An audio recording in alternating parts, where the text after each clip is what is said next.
biggest breakthrough that I've had in meditation is very simple, and it happens at the beginning of your meditation journey. And what I mean by that is the first thing that you can do here is don't try to control your thoughts and your emotions. Don't try to control them. You see, the act of meditation in itself has been advertised or been saying out loud, like you have to control your thoughts, control your mind, control your thoughts, take that control of all of these things. Now, I'm saying the opposite. Don't try to control, because when you come in a place of controlling your thoughts, when all these thoughts arises, and you're like, no, no, no, these thoughts must not arise. I have to control my mind. I have to shape my mind into live, believe, and act in a certain way.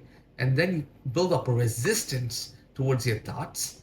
And this kind of creates a lot of jumble and panic inside your own mind, essentially preventing you from even sitting down and meditating. You'll start to resent the act of meditation, because when you're trying to control your mind, you're coming from a place of trying. And when you're coming from a place of trying, it kind of blocks the natural flow of thought. So instead of trying to control your thoughts, let it be. So when you sit down for meditation, let the thoughts arise. It's okay. It's okay if they come up. If it's okay if any bad emotions come up, let it come. And when these thoughts come, don't try to control them. Don't try to think like, oh my God, these are wrong thoughts. I should not be getting these thoughts. No, no, no. Don't do anything. Just sit there and observe them.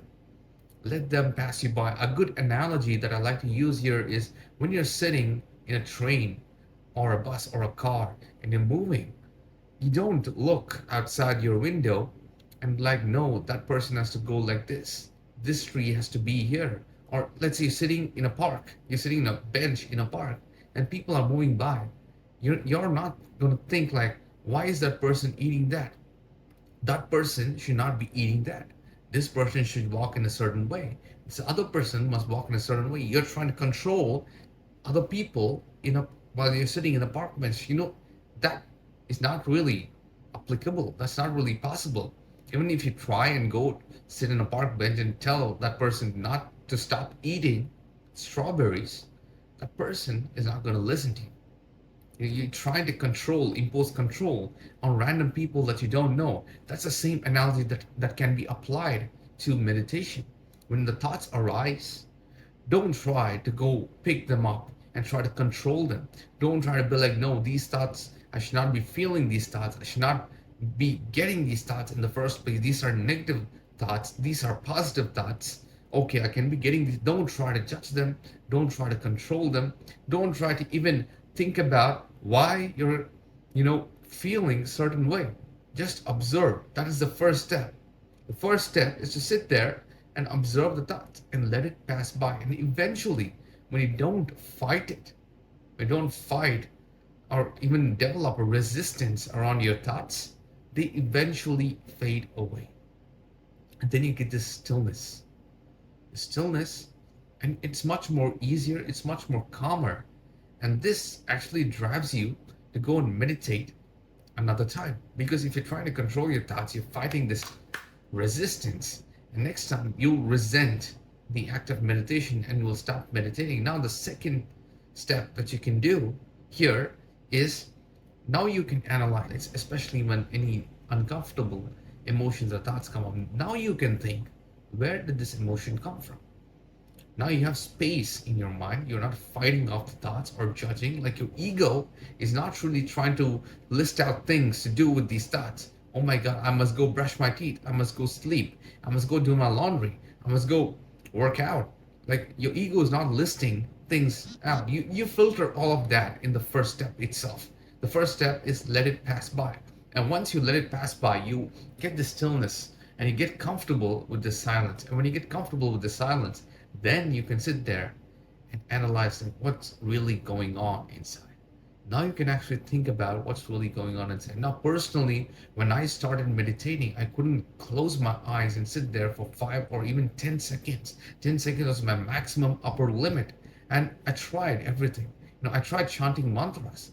And I used to chant mantras. And when these thoughts arised, I chanted mantras. And this was a form of escaping my inner demons, because whenever thoughts arised, I used to chant some mantras, and it was very good for a short period of time, but it was very terrible because I couldn't let go of my inner demons just by chanting mantras.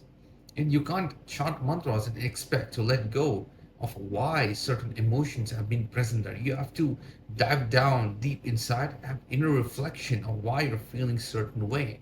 And chanting mantras is just a form of escapism. It can allow you to concentrate at a very specific timeline and a very specific given moment, but eventually some things that have been kept inside, hidden deep inside, it's going to come up to the surface. And when it comes up to the surface, chanting mantras will actually help you escape the real problems instead of you facing these problems and actually dealing with them and letting go of them. You can escape by chanting these mantras, and then you will be doing this. It'll be I was doing the same constant cycle. I used to come in, chant mantras, and get up and go. This was my new form of addiction, and I was not really facing my inner demons. I was not facing any uncomfortable emotions. And then in real waking life, when any uncomfortable situation arises, my inner demons used to come to the surface. And this is why many people, they sit down, they chant mantras, and then we go talk to them, they get so damn pissed off, they get so angry, they get so irritated. And a person who actually practices meditation for such a long period of time should not be feeling or getting such impulse anger. You know what I mean? There's a difference. I used to go meditate in this place, and it was this meditation group, and we used to meditate and chant mantras for around 90-95 minutes, almost to 2 hours. And after 2 hours of meditation, literally 2 hours of meditation, this one guy, the way he talks, he had so much anger in him. Like, why? And this is when things snapped in my head. Like, it is not necessary for me to chant mantras, especially in the beginning. I have to resolve my inner demons. I have to analyze why I'm feeling a certain way, let go of those emotions first, and then come into chanting mantras. It's like you walk into the gym for the first day and trying to lift 200 kgs. I mean, if you're trying to do that, your body is not going to support it. You got to start somewhere. It's like you don't know how to ride a bicycle and trying to pump a wheelie in a super bike. You got to learn how to balance in a bicycle first. And that is when I just stopped chanting my mantras. I just went back. I just went back to very simple, effective meditation technique. That is, sit there, let the thoughts rise. That's what I mentioned in the first step here. Let the thoughts rise. Let them pass by. And then when you achieve the stillness, when the thoughts have essentially faded and gone by, you achieve this perfect stillness. And it doesn't have to be 100% perfect, but kind of amazing stillness. And then when some emotions arise, you analyze them. Breathe in and let go of them. This essentially made it more easier for me to face my inner emotions, inner demons, inner thoughts, and all these traumatic situations I was holding on for such a long period of time. And then eventually when I started letting go of it, it was easier for me to confront these situations and think about them and actually, wrap my head around why I felt a certain way when the situations happen. And then it was much more easier for me to progress in meditation. And this itself is the most effective breakthrough that I've ever had, because the initial stage, this is the toughest part. Managing your thoughts, letting go of your thoughts, and then letting go of your emotions. Just these two steps is the most difficult part when it comes to meditation. And everybody gets it all wrong and messed up. They try to do these advanced stuff like chanting mantras, performing rituals, fire rituals, like doing all that lot of complicated stuff. But this is the most effective one, because once you do this, everything else becomes much more easier. It's like doing the first 5 push-ups is the hardest. Once you do 5 push-ups, essentially doing 10 push-ups is easier. Getting to 15 push-ups is easier.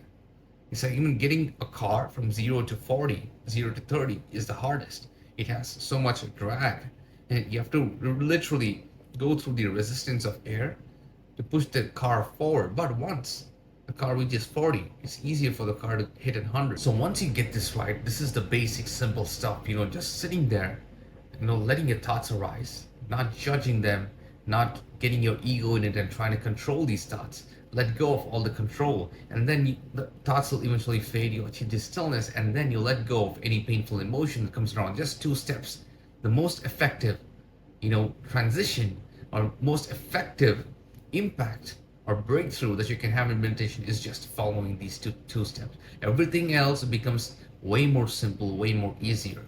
It'll be so much more easier for you to achieve higher levels of vibration, consciousness, and frequency, and actually implement meditation into real waking life. It'll be so much more easier for you to stay calm at any given moment. It'll be so much more easier to not be triggered by any given event or situation, and also have this knowing. Your intuitive ability kind of opens up, and you kind of sense people. You know people without them even introducing themselves. You kind of know what they're trying to say without them even opening their mouth. Kind of sense their vibration, and all amazing superpowers that you kind of gain, which are actually practical, beneficial for your real waking life.